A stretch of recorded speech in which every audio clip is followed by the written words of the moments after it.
محرم میں کالے کپڑے نہ پہنا کرو، اور جب اتنے بے شرم بے حیا ہو تو پھر پہلی صف میں نہ آیا کرو، پیچھے کہیں پلر کے پیچھے کھڑے ہو۔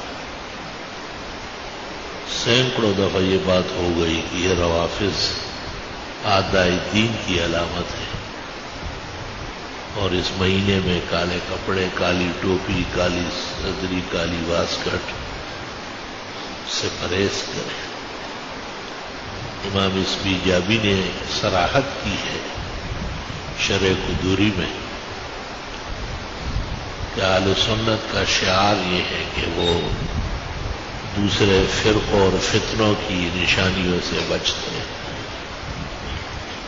تمہاری اس کمزوری اور ایمانی ذلت سے لوگوں کو موقع مل گیا پلنے پھولنے کا۔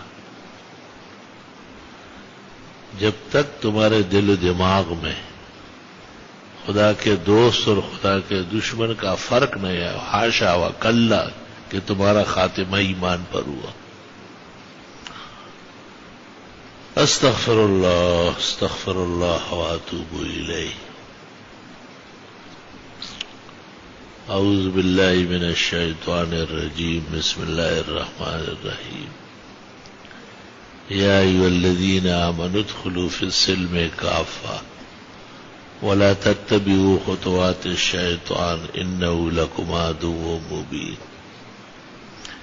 فإن زللتم من بعد ما جاءتكم البینات فاعلموا ان اللہ عزیز حکیم۔ هل ينظرون إلا أن يأتيهم الله في ظلل من الغمام والملائكة وقضي الأمر وإلى الله ترجع الأمور۔ ان آیات کا خالص ترجمہ سننے سے بھی آپ کو اپنے ایمان کی قوت اور ضعف کا پتہ چلے گا۔ حق تعالیٰ فرماتے یا ایھا الذین آمنوا، اے ایمان والو، ادخلوا فی السلم کافۃ، اسلام میں داخل ہو جاؤ پورے کے پورے، کچھ یہاں کچھ وہاں، کچھ اپنا کچھ پرایا، اس سے باز آ جاؤ۔ ولا تتبعوا خطوات الشیطان، شیطان کی پیروی نہ کرو۔ اپنے عقیدے اور عمل کے خلاف کرنا شیطان کے قدموں پر چل رہا ہے۔ انہ لکم عدو مبین، وہ تو صریح دشمن ہے۔ اس جیسے بنو گے، اس کی مانو گے، اس کا اتباع کرو گے، اس کے نقش قدم پر چلو گے تو دشمن تو تباہ کرتا ہے، وہ فائدہ تو نہیں پہنچاتا۔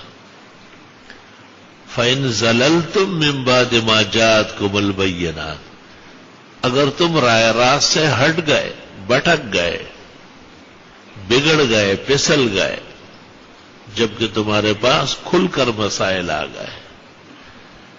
کھل کر مسائل کی بنیادیں دو ہے، قرآن کریم اور سنت نبوی، اور قرآن کریم کی تشریح کا نام فقہ ہے، اور 4 فقہ ایسے ہیں جن سے اللہ نے قرآن اور سنت کی اور امت مسلمہ کی قیامت تک ضرورت پوری فرمائی۔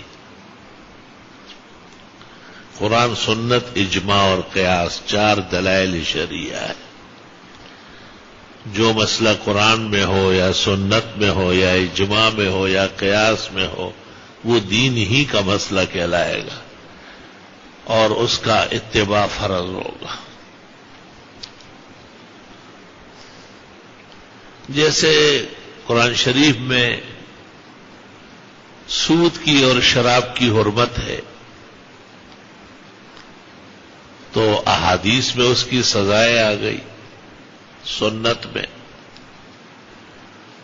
تو فقہ میں اس کی وجہ بیان کی گئی کہ اس میں ایسی علت اور سکر ہے جو انسان کو مدہوش کرتا ہے، اور اس کی عقل معوف ہو جاتی ہے، اور یہ خلاف فطرت، خلاف تہذیب کام کرنے لگتا ہے، اور اس پر اجماع ہو گیا۔ تو قیاس نے اور چیزیں بتائی کہ دیکھو افیون دیکھو، چرس دیکھو، بنگ دیکھو، ہیروئن دیکھو، وہ بھی نقصان دہ ہے۔ ان سے بھی بچنا چاہیے۔ بعض لوگوں کا خیال یہ ہے کہ پان، بیڑی، سگریٹ، تمباکو، نسوار یہ بھی اس روشنی میں نامناسب ہے۔ سگریٹ کے لیے تو بڑے بڑے اشتہار نکلتے ہیں کہ یہ کینسر کا باعث ہے، تو وہ تو حرام ہونا چاہیے۔ یہی حال تمباکو کا ہے، دھوئے کا ہے۔ نسوار سے منہ گندا ہوتا ہے، آدمی کا پاک منہ ذکر الہی کا وہ پلیت نظر آتا ہے۔ اسلام نے جو مسواک کی تاکید کی ہے، 70 احادیث مسواک میں آئی ہے۔ 70 احادیث بہت بڑا ذخیرہ ہے۔ امام مالک فرماتے ہیں اگر کوئی حدیث بھی نہ ہوتی، مسواک ایسا پختہ عمل ہے قیامت تک امت اس پر عمل کرتی، ناغا ہی نہیں ہوا ہے۔ اور کہتے ہیں دنیا میں اس کا فائدہ یہ ہے کہ شیطان اس منہ پر مسلط نہیں ہوگا، اور بوقت مرگ کلمہ نصیب ہوگا۔ یہ زبردست فائدہ ہے مسواک کا۔ بڑے بڑے گناہگار دیکھے گئے، وہ مسواک کی بڑی پابندی، بڑا خیال، بیٹھا ہوا ہے، خرید رہا ہے، بنا رہا ہے، کر رہا ہے، یہ وہ۔ جب وقت مرگ آ جاتا ہے ایسا لمبا لمبا کلمہ پڑتا ہے، آدمی کو رشک آ جاتا ہے کہ اللہ اس کو دیکھو اور اس شان کو دیکھو۔ اللہ نے سنت میں یہ کمال رکھا ہے۔ نبی کریم صلی اللہ علیہ وسلم نے فرمایا مجھے جب بھی جبریل آتا ہے مسواک کا کہتا ہے، جب بھی جبریل آیا یوسینی بالسواک، مسواک کی تاکید کی۔ میں مجھے تو اپنے جبڑوں کا ڈر ہونے لگا کہ یہ ختم ہی ہو جائے، اتنی مسواک مجھ سے کروا رہا ہے۔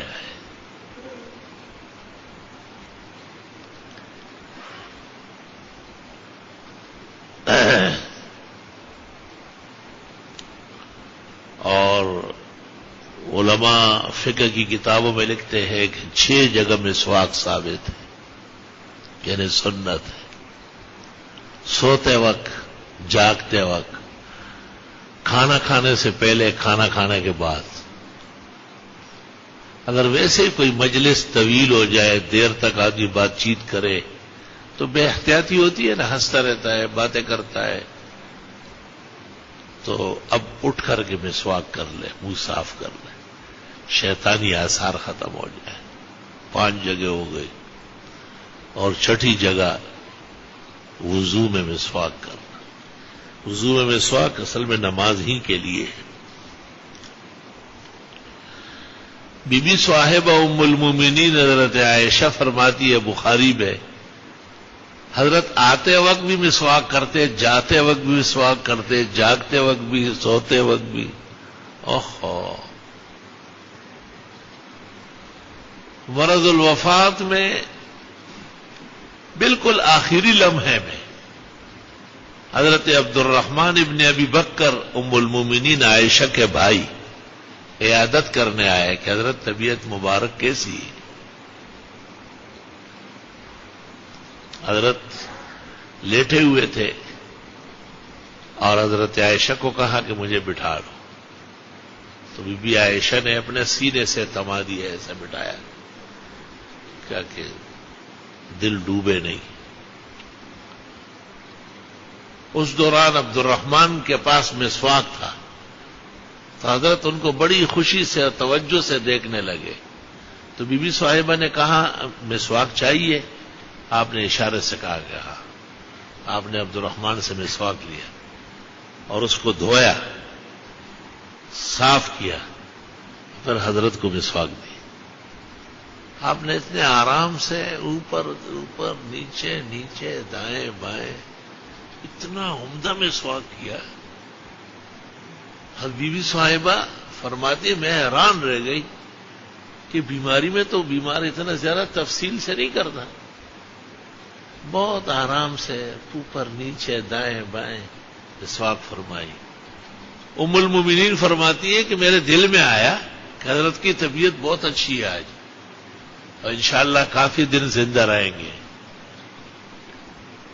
مسواک اتنا عمدہ فرمایا اور مسواک فارغ ہوئی اور اٹھا کر کے حضرت عائشہ کو دی اور آپ نے انگلی سے کہا کہ اللہم انت الرفیق الاعلی، اللہ آپ جیسے عظیم اور بزرگ کی دوستی چاہیے. دنیا اور دنیا کی چیزیں عارضی اور فانی ہیں. حضرت عائشہ فرماتی ہے میں دیکھنے لگی تو آپ فرماتے تھے اللہم انت الرفیق الاعلی، آپ ہی بلند و برتر ہے اور صحیح دوستی کے قابل ہے. اور وہ ہاتھ جو تھا وہ آہستہ آہستہ نیچے ہونے لگا. فرماتی ہے کہ بس یہی لمحہ تھا جو حضرت کی روح پرواز کر رہی.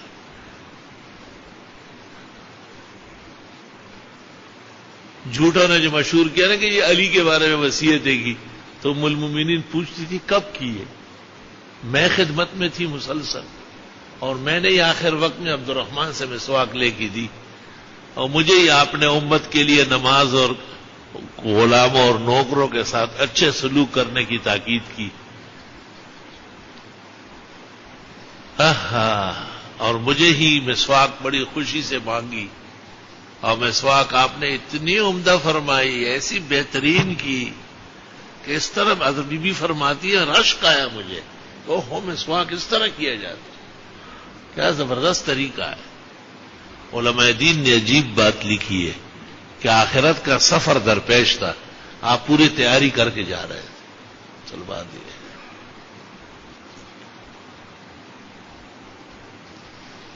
اللہ، یہ مسئلہ ویسے اتفاق سے بیان ہوا، اس کی بیان کی اس وقت ارادہ نہیں تھا. ممکن ہے اللہ کے ہاں اصل متصرف اور غالب علی الامور بزرگ و برتر خدا ہے.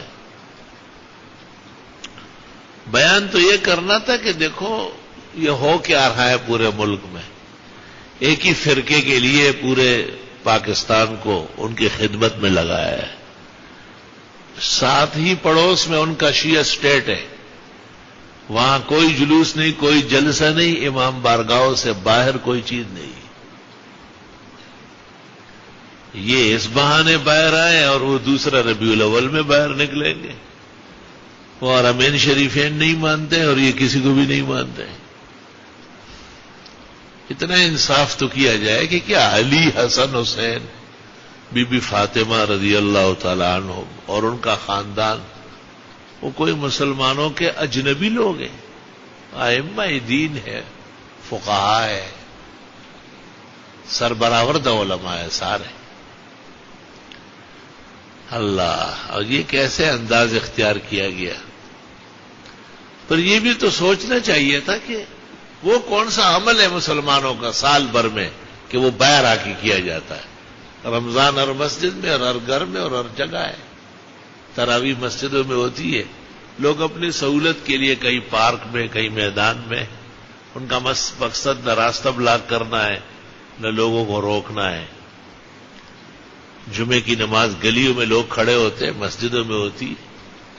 عید کی نماز عیدگاہوں میں ہوتی ہے، میدانوں اور پارکوں میں، کہ روڈ نہیں بلاک کیے جاتے. بخاری شریف میں ہے کہ اگر مسجد بھی بننے لگے نا اور راستہ تنگ ہونے لگے تو مسجد چھوٹی کر لو، راستہ کھلا چھوڑو.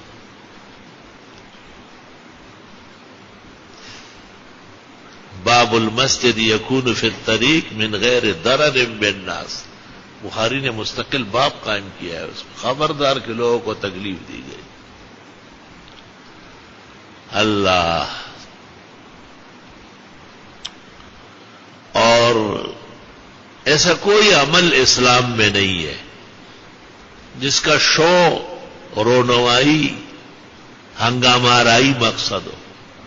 حج بیت اللہ ہر سال ہوتا ہے تو کیا یہاں بھی ہم گلیوں میں کھڑے ہوتے ہیں، ہائے عرفات ہو، ہائے جبل رحمت ہو، ہائے منا ہو، ہائے مزدلفہ؟ ایسا تو کہیں نہیں ہوتا. اور وہ دوسرے جو جشن میلاد مناتے ہیں، عید میلاد النبی، تو جو عید الفطر ہے اس میں کتنے جھنڈے چڑھتے ہیں، اور عید الاضحیٰ جو پیغمبر کے منائے ہوئے عید ہے ان میں کتنے جھنڈے ہوتے ہیں؟ ایک بھی نہیں ہوتا، کیونکہ وہ اصل عمل ہے. اور یہ اعمال اصلی نہیں ہے، ان کو جھنڈے سے اور رہنمائی سے اور شور شرابے سے منوایا جا رہا ہے تاکہ کسی طریقے سے معاشرے پر مسلط ہو جائے. اور کتنی تکلیف پیش آ رہی ہے. ساری پولیس، ساری ایجنسیاں، حفاظتی کائنات وہ وہی لگی ہوئی ہے. اگر محلے میں، علاقے میں کسی کو کوئی سے انتقام لینے لگے، ڈکیتی بھی گھروں میں ہوتی ہے، گھروں میں دشمن بھی گھستے ہیں. آج ہی بہت بیش بہا قیمتی ڈاکٹر شوکت گھر میں ہی قتل ہو گئے. ان کی بچیوں نے اور اہل خانہ نے کہا کہ والد صاحب قتل ہو چکے ہیں اور کسی کو بتانے کا ذریعہ ہی نہیں ہے. گھر میں کوئی اور ذریعہ کیا ہے جب موبائل بند ہو گئے؟ وہ خوار ٹیلی فون تو ویسے ہی ذلیل تھے اور ہی ذلت آمیز ہو گئے. ان کا تو وجود ختم ہو رہا ہے. اس پر حکومت کو، سیاسی زعماء کو عقل سے، شعور سے سوچنا چاہیے کہ موبائل اور ٹیلی فون کا کام صرف کسی جلوس کو گزارنا نہیں ہے اور ان کو تحفظ دینا نہیں. لوگوں کی معاشرت ہے، زندگی ہے، ضرورت ہے. اللہ اکبر و کبیرہ، استغفر اللہ واتوب الیہ. بخاری شریف میں ہے، رسول اللہ صلی اللہ علیہ وسلم نے فرمایا یہ کعبہ مشرکین نے تعمیر کی ہے اور اس کی تعمیر میں 2 غلطیاں بڑی کی ہیں. فرمایا ایک تو اس کے 2 دروازے ہوتے تھے، ایک سے لوگ جاتے تھے، دوسرے سے نکلتے تھے تاکہ رش نہ بنے. انہوں نے ایک لگایا اور اوپر کر کے جس کو یہ چاہے اندر لے جائے، جس کو یہ چاہے باہر نکالے. وہی عادت اب بھی حکمرانوں کی ہے. اور دوسرا یہ کہ یہ بیت اللہ کے لیے چندہ نہیں کرتے تھے. کہتے اللہ کا گھر ہے، اللہ غنی ہے. کمعقل ہو گئے تھے. علم تعین نبوت بہت 800 سال اسماعیل علیہ السلام پر گزرے تھے اور 571 سال عیسیٰ علیہ السلام کے آسمان پر جانے پہ گزرے تھے. اور موسیٰ علیہ السلام تو 1500 سال پہلے تھے. ہدایات مزمحل تھی، تعلیمات مرفوع ہو گئی تھی. کمعقل پن میں لگ گئے تھے. اس لیے طواف ننگے ہو کے کرتے تھے. لڑکیوں کو زندہ گاڑ دیتے تھے زمین میں. پانی کی جگہ شراب پیتے تھے اور تجارت کو بہت بزدلی سمجھتے تھے. لوٹ کے سوٹ پر فخر کرتے تھے. توبہ، استغفر اللہ واتوب الیہ. اس کو جہالت اولا، پرلے درجے کی جاہلی دور کہا گیا ہے. تو چونکہ انہوں نے کہا اللہ غنی ہے اور یہ خانہ خدا ہے تو غنی بادشاہ کے گھر کے لیے چندہ کون دے گا اور ہم کیوں کریں. بس جو ان کے پاس خرچہ تھا وہ لگا لیا اور جو آدھا رہ گیا حتیم کے نام پہ اس کو باہر نکال لیا. چلو خدا کا یہ چھوٹا سا کمرہ بھی بہت ہے. رسول اللہ صلی اللہ علیہ وسلم نے کہا ان الحتیم من البیت. یہ جو چھوٹا ہوا ایسا نا دیواریں لگی ہے، یہ حتیم ہے. حتیم مانا ماں سے چھوٹا ہوا بچہ، یعنی کعبہ شریف کی تعمیر سے رہ جانے والی جگہ. فرمایا میرا دل چاہتا ہے کہ اس کو اندر کروں. کعبہ تو بی بی صاحبہ ام المومنین وہی ساتھ تھی، وہی عالم فاضل ہے، امت کی سب سے بڑی معلمہ اور استانی اور محسنہ ہے. زوجۃ نبینا صلی اللہ علیہ وسلم فی الدنیا والآخرہ. دنیا و آخرت میں پیغمبر اسلام کی عزت و ناموس ہے اور امت مسلمہ کی روحانی ماں ہے. وازواجہ امہاتہ. بی بی نے پوچھا کہ پر آپ کیوں نہیں کرتے؟ لوگ پریشان ہو جائیں. لوگ ویسے ہی کہتے کہ یہ ابراہیم علیہ السلام کے دین کے خلاف کر رہا ہے.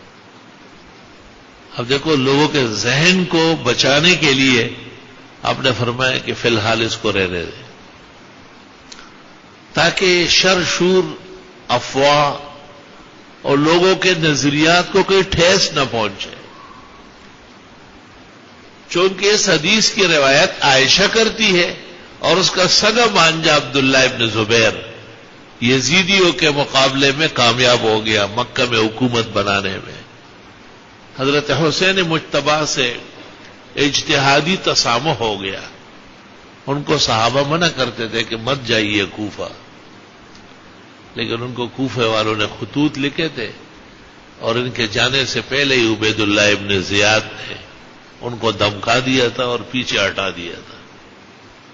جب حضرت وہاں پہنچ گئے 72 آدمیوں کا قافلہ لے کے، تو وہ کوئی بھی ساتھ نہیں تھا، سب چھپ گئے تھے. اس لیے دریائے فرات کے کنارے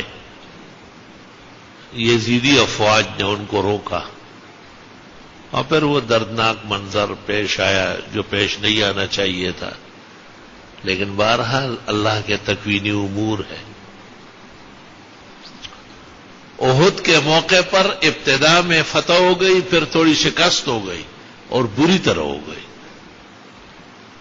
تو لوگ دوڑ رہے تھے، حضرت عمر کو دیکھا تو کہا ماذا، یہ کیا ہے؟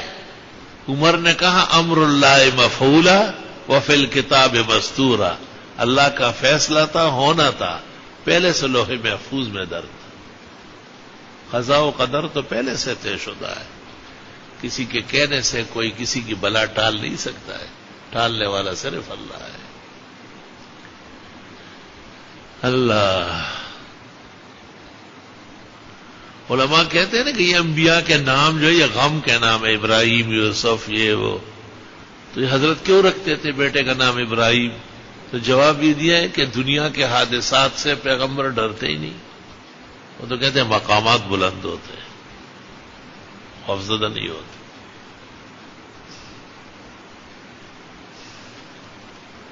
یہی فرق ہے نبی اور امت میں. ہم تو کمزور ہے، بے بس ہے، مساکین ہے، عاجز ہے. کہاں ہمارے اعمال کا ایمان. 15ویں صدی کا حال ہے. اللہ ہی پردہ و حجاب رکھے اور عاقبت بخیر فرمائے. لیکن جناب رسول اللہ صلی اللہ علیہ وسلم، پھر آپ کا خاندان، پھر آپ کے ازواج مطہرات، آپ کے صحابہ، اور پھر آپ کے نواسے، آپ کے آل و اولاد ہوتے استقامت و عزم کے لوگ بہت زیادہ. اللہ اکبر. یہ سب باتیں اپنی جگہ، لیکن سوال یہ ہے کہ اگر جلوس نکلے تو ان کے حسین کو کوئی ثواب پہنچے گا؟ ثواب تو قرآن خوانی کا ہوگا، ثواب تو دیگ پکا کے فقراء مسکینوں کو کھلانے سے ہوگا، ثواب تو گائے بکرے مینڈے کاٹنے سے ہوگا، مسجدیں اور مدرسے بنانے سے ہوگا، دینی کتابیں چھاپنے سے ہوگا، غریب مسکین طلباء کے تعاون کے امور تو ابواب واضح ہے بالکل. اس میں تو میرے خیال سے شیعہ سنی کا اختلاف بھی نہیں ہے. ابواب الخیرات جنہیں کہتے ہیں، الامور المتصدقہ، وہ معاملات جن پر شریعت خوش ہوتی ہے اور اجر کی توقعات کرتی ہے. یہاں سے اگر ایک آدمی حیدرآباد روانہ ہو جائے، وہاں سے پشاور نکل جائے 4-5 دن میں، تو کیا کہ میں نے بہت ثواب کما لیا. ثواب کمانا ہوتا تو کعبے اور مدینے کا رخ کر لیتا. ترسم نہ رسی بکا بے عرابی کی ای رہ کے تو می روی بترکستان است. شاعر کہتے ہیں کہ مجھے ڈر ہے کہ آپ جا تو رہے ہیں ترکستان اور نام لے رہے ہیں عربستان کا. بہت ہی کمزور اعمال، اور پھر سینے مارنے اور منہ پیٹنے اور قسم قسم کے واویلا کرنے اور مرثیے پڑھنے. نہ جانے کہ یہ دین کے کس تعلیم کے زمرے میں آئے گا.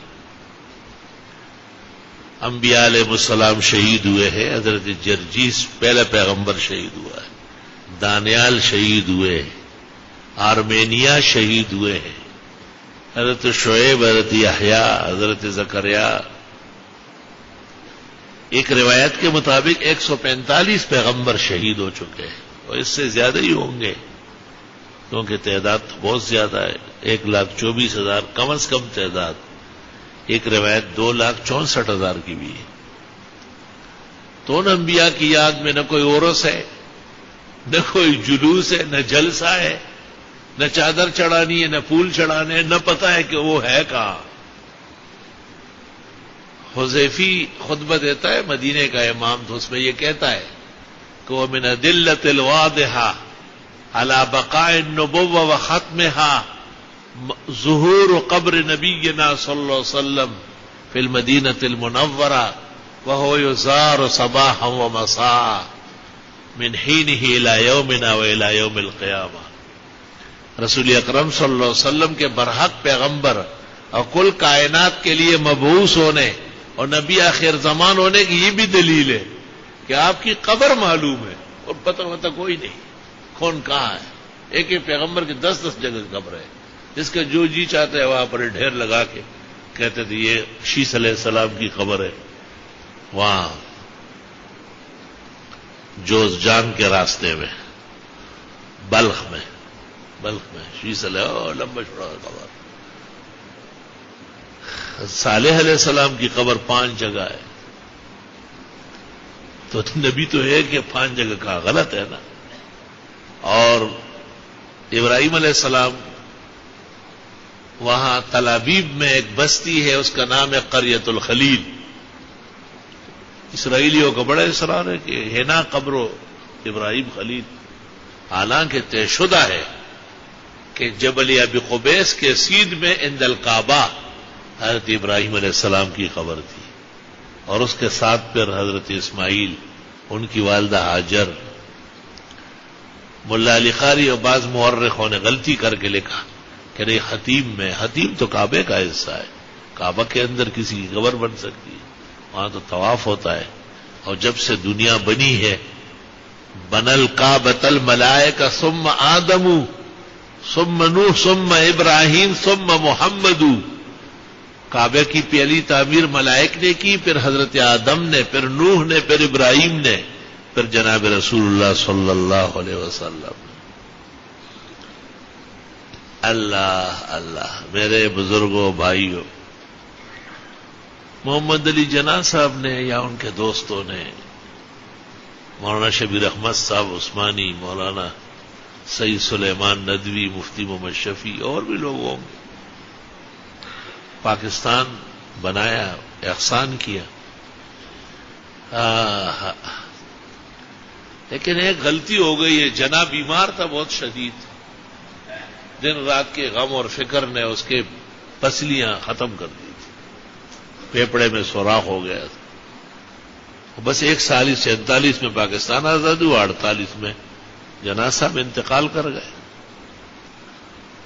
بوقت مرگ اس نے خط میں لکھا میری خواہش ہے میرے جنازے کی امامت مولانا شبیر احمد عثمانی دیوبندی فرمائے.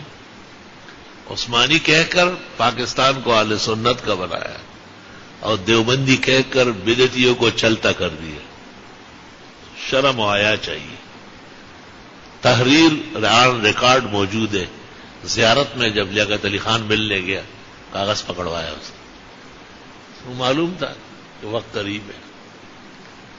کاش کہ اس وقت اعلان ہو جاتا کہ پاکستان کا آئین شرعی فقہ حنفی ہوگا. آج نہ بدعتی روڈوں پہ نکل آتے اور نہ یہ دوسرے رافضی قسم قسم کے تناؤ تماشے دکھاتے.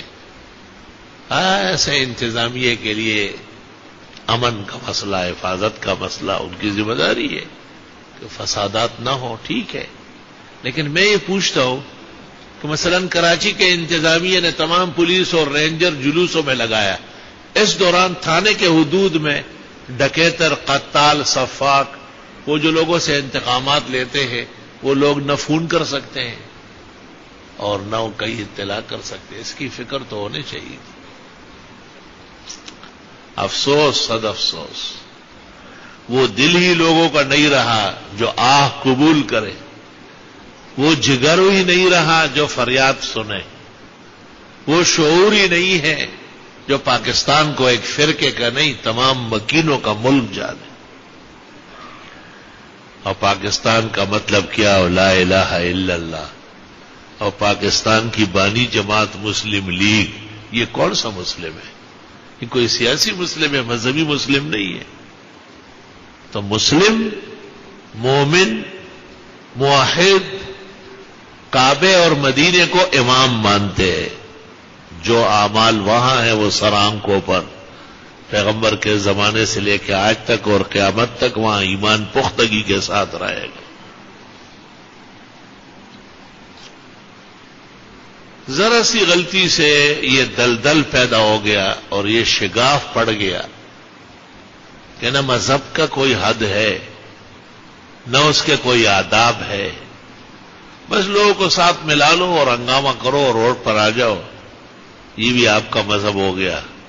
پولیس والے آ کے آپ کے ساتھ ساتھ چلیں گے اور جب تک آپ واپس نہیں ہوں گے ان غریبوں کی ڈیوٹی ہوگی۔ یہ زیادتی ہے، پارلیمنٹ کو بھی سوچنا چاہیے اور سیاسی زعماء کو بھی سر جوڑ کر اس پر مدبر اور معاون اور صحیح نگاہوں سے شعور بالغ کے ساتھ سوچ لے۔ یہ ایک سال نہیں ہے، اللہ تعالیٰ خیر سے گزارے، اللہ کئی شر فساد نہ کرائے، اللہ اشرہ اور مفسدین سے ملک و ملت شہری فضائے محفوظ فرمائے۔ ہم اس طرح کے تبلیغ کے قائل نہیں ہیں۔ اسلام اس طرح نہیں آیا ہے کہ لوگوں کو گزرتے ہوئے مارو، لیکن لوگوں کو بھی خیال کرنا چاہیے اسلامی عقائد و نظریات کا۔ وہ بھی لوگوں کے رونمائی کے لیے اپنی کئی قسم کی رنگ برنگی آوازیں نہ نکالے، اپنے حدود و آداب میں رہے۔ ہم یہ بھی ناجائز سمجھتے ہیں کہ لوگ ان کا راستہ روکے اور ان کو منع کرے یا ان میں رخ نہ ڈالے یا دھماکے اور بم مارے، اور یہ بھی ناجائز سمجھتے ہیں کہ آپ لوگوں کی عبادت گاہوں کے سامنے کھڑے ہو کر اپنے ناموزون مرثیے گائے، کربلائی ماتم ان کو دکھائے۔ یہ آپ کا اپنا نظریہ ہے، اپنے مذہبیات تک رکھے اور دوسروں کو ایذا پہنچانے کی کیا ضرورت ہے۔ مجھے آج تک یہ بات 40 سال الحمدللہ علم میں ہو گئے، 40 سال کے عرصے میں 40 سنہ عمر نبوت ہے، مجھے پتہ نہیں چلا کہ اس سے شہدائے کربلا کو کیا فائدہ پہنچے گا۔ یہ معلوم نہ ہو سکا کہ حضرت علی، حضرت حسن مجتبی، حضرت حسین مرتضی، ان بزرگوں کے ساتھ کون سی ہم آہنگی ہے۔ پتہ چلتا ہے کہ یہ ایک خطرناک مغربی سازش ہے اور اس کے نتیجے میں مسلمانوں کو اکسایا جاتا ہے، ان کے غم غلط اور ان کے غم بڑھانے کی کوشش کی جاتی ہے، اور خود ان کے لیے بھی وبال ہے اور بہت تکلیف کے مظاہر ہے۔ صبح سے نکلو شام کو واپس آؤ، ہائے حسین ہم نہیں تھے، ہائے حسین ہم نہیں تھے، اب وہ دوسرے آئیں گے۔ ہاں، آج ایک اعلان ہو رہا تھا کہ ظہرین پڑھیں گے 2 رکعت، یعنی علم اتنا زیادہ ہے ان کا۔ حضرت حسین تو مدینہ سے گئے تھے نا، کوفہ، تو مسافر تھے، انہوں نے ظہر 2 عصر 2، یہ یہیں کراچی میں بندر روڈ کے راستے میں بھی 2 رکعت پڑھتے۔ شاباش۔ ایسا کہتے کہ وہ ایک آدمی اپنے گھر والوں سے خفا ہو گیا تھا اور اپنے گھر کے باہر والے دروازے کے باہر بیٹھ گیا۔ بچوں نے کہا بابا اندر آؤ، کہا یہ بقیہ عمر اسی مسافرت میں گزرے گی۔ یہ وہ مسافرین ہے۔ اعلان ہو رہا تھا ان کے بڑے بڑے نقویوں نے کہ ظہرین پڑھیں گے 2 رکعت۔ تو میں نے سوچا کہ یہ کیا کہہ رہا ہے نا، 2 رکعت تو سفر میں 4 ہوتی ہے، یہاں تو شہر ہے۔ تو چونکہ حضرت حسین رضی اللہ تعالیٰ عنہ قافلہ لے کے جو گئے تھے وہ مسافر تھے، کوئی شک نہیں ہے، شران ان کے ذمہ ظہر اور عصر 2 رکعت تھی۔ خدا جانے کہ ان کی نماز کون سی نماز ہے، وضو بھی ہوتا ہے یا نہیں، ایک تو جس انداز سے یہ چل رہا ہے، لیکن بہرحال ایک مذہبی مسئلہ ہے، صحیح ہونا چاہیے۔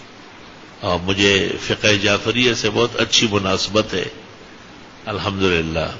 اس کے تمام کتابیں 5 کتابیں کل، فقہ جعفری کی شرح تجرید، تہذیب الاحکام، کافی کلینی، الاستفسار من لا یعذر الفقیہ۔ جس طرح ہماری سیاہ 6 ہے، بخاری، مسلم، ترمذی، ابن ماجہ، نسائی، ابو داؤد، ہم کہتے ہیں سیاہ 6، یہ ان کو کہتے ہیں اصول 5۔ یہ اصول 5 ہمارے عام مطالعے میں ہے، ان میں اس طرح کوئی بے دینی کی بات بھی نہیں ہے۔ یہ بتاؤں تمام روایات اہل سنت کی ہے اور تمام روایات اہل حق کی ہے، بلکہ ان کے خلاف باتیں موجود ہیں۔ من لا يحضر الفقی کتاب الاذان میں ہے کہ ہم میں ایک گندا فرقہ پیدا ہوا، وہ اذان میں اشہد ان علی ولی اللہ وغیرہ کہتے ہیں. اس وقت یہ تھا، اب تو بہت کچھ ہے، آگے تک بات بڑھ گئی. تو وہ کہتے ہیں لا شک ان علی ولی اللہ ولکنہ لیس من التعظیم. کوئی شک ہی نہیں ہے کہ علی اللہ کے دوست ہے، لیکن یہ اذان کا حصہ نہیں ہے. من لا يحضر الفقی کتاب الاذان. استفسار میں ہے کہ امام جعفر صادق سے پوچھا گیا کہ تلوار کا دستہ سونے کا ہو سکتا ہے؟ کہا ہو سکتا ہے. کیا دلیل ہے؟ کہا ابو بکر صدیق کی تلوار کا دستہ سونے کا تھا. تو انہوں نے کہا تقول لہو صدیق، آپ ان کو صدیق کہہ رہے؟ انہوں نے کہا اقول لہو صدیق، اقول لہو صدیق، اقول لہو صدیق ومن لم یقل لہو صدیق فلا صدقہ اللہ فی الدنیا والآخرہ. میں صدیق کہوں گا، وہ صدیق تھے، جو انہیں صدیق نہ کہے اللہ اسے دونوں جہانوں میں رسوا کر دے. ایسی بد دعائیں ان کو دی ہے ان کے بزرگوں نے اور اماموں. کیسے پاک لوگ تھے وہ. رجال کشی میں ہے حب ابی بکر و عمر ایمان و بغضهم نفاق. اللہ اللہ، ابو بکر اور عمر سے ایمان محبت کرنا ایمان کا تقاضا ہے، انہیں برا سمجھنا بغض رکھنا یہ منافق کا کام. ہم خود حیران ہیں کہ دونوں فرقوں نے، بدعتیوں نے بھی اور رافضیوں نے بھی، اپنا مذہب ایک طرف رکھ دیا اور ایک نئے سٹائل میں لگ گئے. واویلا میں، شور شرابے میں، ہنگامہ آرائیوں میں. اللہ سبحانہ و تعالی اسلام کی عزت اور عظمت محفوظ رکھے. الحمدللہ رب العالمین. اللہم صل وسلم علی النبی وعلی آلہ واصحابہ وبارک وصلی وسلم علیہ. ربنا آتنا فی الدنیا حسنہ وفی الآخرۃ حسنہ وقنا عذاب النار. صحابہ کرام اور اہل بیت آل رسول مسلمانوں کے مذہب کے بڑے ہیں، اللہ ان کے درجات بلند فرمائے. ان کی طرف ناموزون باتیں منسوب کرنا، اللہ پاک انہیں اپنے گریبان میں جھانکنے اور اپنے عقائد و اعمال پر نظر ثانی کرنے کی توفیق عطا فرمائے.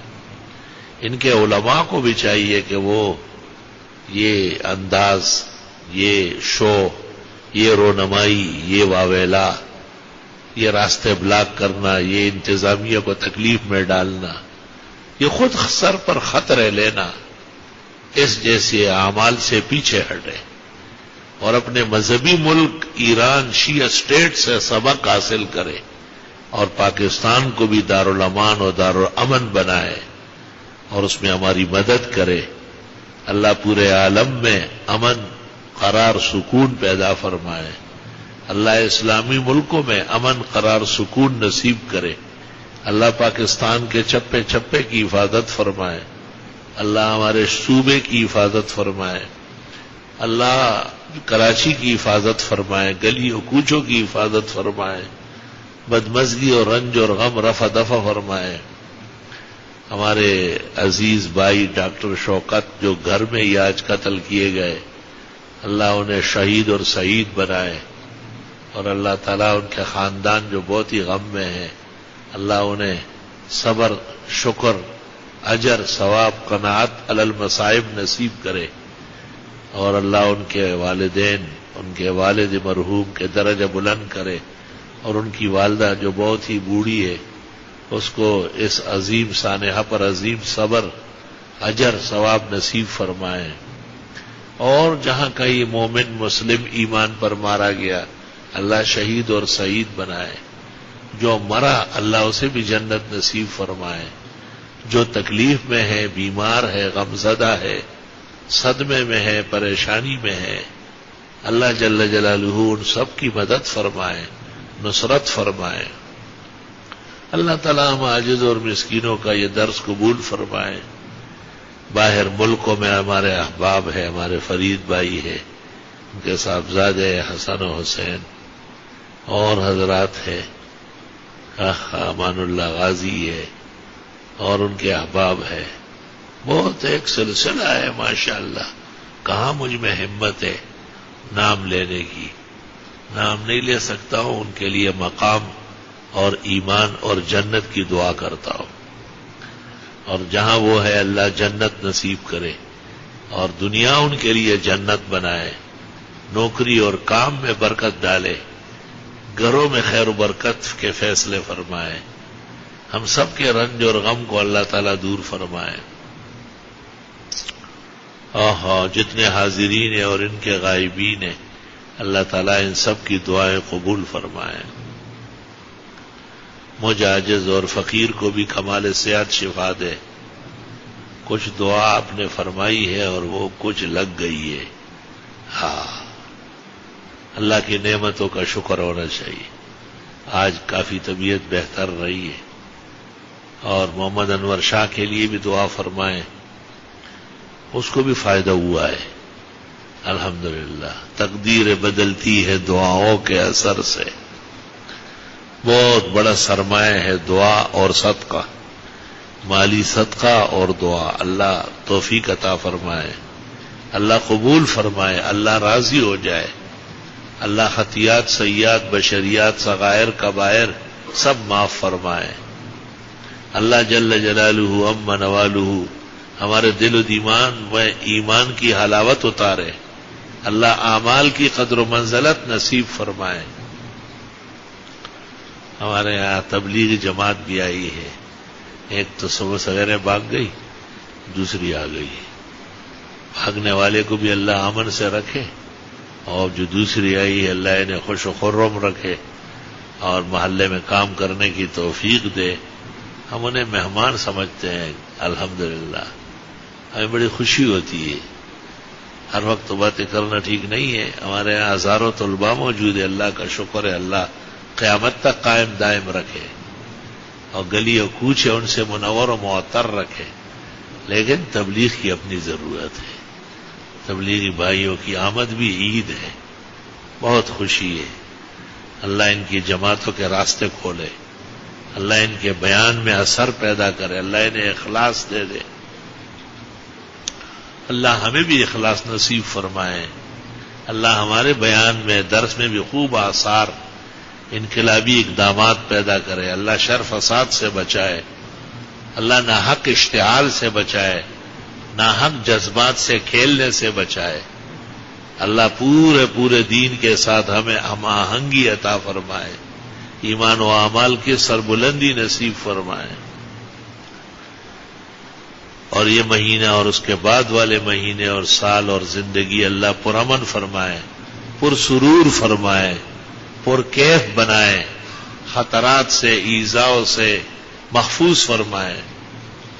جامعہ اور دیگر اسلامی مدارس, جامع مسجد اور دیگر مساجد التوحید والسنہ اور معادن التوحید و مراکز السنہ سرسبز و شاداب رہے.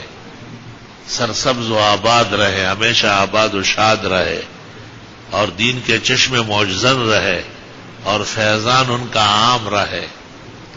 اللہ مجاہدین اور جہاد کو بھی برتری عطا فرمائے. اللہ ان کو حدود دین میں آداب اسلام میں رہنا سہنا عطا فرمائے. اللہ علماء و صلحاء اولیاء کی عمروں میں برکتیں دے. اللہ ان کا سایہ سلامت رکھے. امت کو ان کی قدردانی اور شکرانے کی توفیق نصیب فرمائے.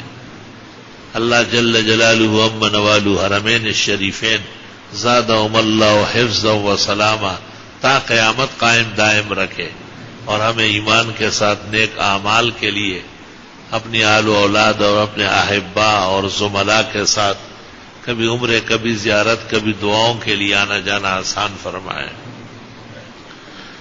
بار بار نصیب فرمائے اور توفیق صحت عطا فرمائے کہ خود طواف کرے, خود صحیح کرے, خود حرم آئے اور جائے. سبحان اللہ. یا رب دعا قبول فرما. یا رب راضی ہو جا. یا رب ان بزرگوں کی مہمانوں کی دعائیں قبول فرما. اور یا رب مسلمانوں کو ایمانی غیرت عطا فرما کہ وہ رسوم سے بچے, بدعات سے بچے, محرم کے روافظ کے مشابہات سے بچے اللہ ان کو ایمان اعمال اور ان کی غیرت، ایمان اعمال اور ان کا پھل اور لذت، ایمان اعمال اور اس کے دور رس نتائج، محمود عواقب، خاتمہ بالخیر و ایمان اللہ تعالی نصیب فرمائے۔ ربنا تقبل منا انك انت السميع العليم وتب علينا انك انت التواب الرحيم فالله خير حافظا وارحم الراحمين ما شاء الله لا قوة الا بالله سبحان ربك رب العزة عما يصفون وسلام على المرسلين والحمد لله رب العالمين۔ ہمارے ایک ساتھی بار بار بیمار ہوتا ہے، لیکن وہ بیماری ایسی گزارتا ہے جیسے کوئی عدت گزارتا ہو، تو اس کو شعور، عقل، امتیاز کی دعا کرے۔ اگر واقعی بیمار ہے تو صحت دے، اگر بے ایمانی کرتا ہے تو اللہ اس کو چالاکی سے اور اس کے شر سے ادارے کو ہم سب کو پناہ میں رکھے۔ اساتذہ و مدرسین، طلباء، رہنے سہنے والے، شہر سے آنے والے، نمازی، یہ درس کے احبا جو ابھی روانہ ہوں گے، گلیوں سے گزریں گے، اللہ ان کے قدم قدم پر حفاظت فرمائے، اللہ ان کے لیے محافظ و ناصر بنے، اللہ ان کے اور ہمارے راستے میں محافظہ ملائک مقرر فرمائے۔ وہ مخلوقات جو اللہ کے حکم پر حفاظت کرتی ہے، اللہ ان کو ہمارے معین و مددگار بنائے۔ اللہ ہمیں اپنے حفظ و امان میں رکھے، شکرانوں میں رکھے، اجر و ثواب کے خزانوں میں رکھے، آخرت کی بہترین تیاری کے قدردان و طلبگار رکھے۔ اللہ جو نعمت احسانات شکران انبیاء و اولیاء و صلحاء رسول اکرم صلی اللہ علیہ وسلم نے مانگی عطا فرما، جن بلاؤں سے، آفات سے، وباؤں سے، بیماریوں سے، رنج اور غم سے، صدمے اور آہت سے، شدائد و مصائب سے پناہ مانگی گئی، اللہ ہم سب کو محفوظ فرما۔ علیک التکلان وانت المستعان فاللہ خیر حافظ وارحم الراحمین صلی اللہ تعالی علیہ وسلم۔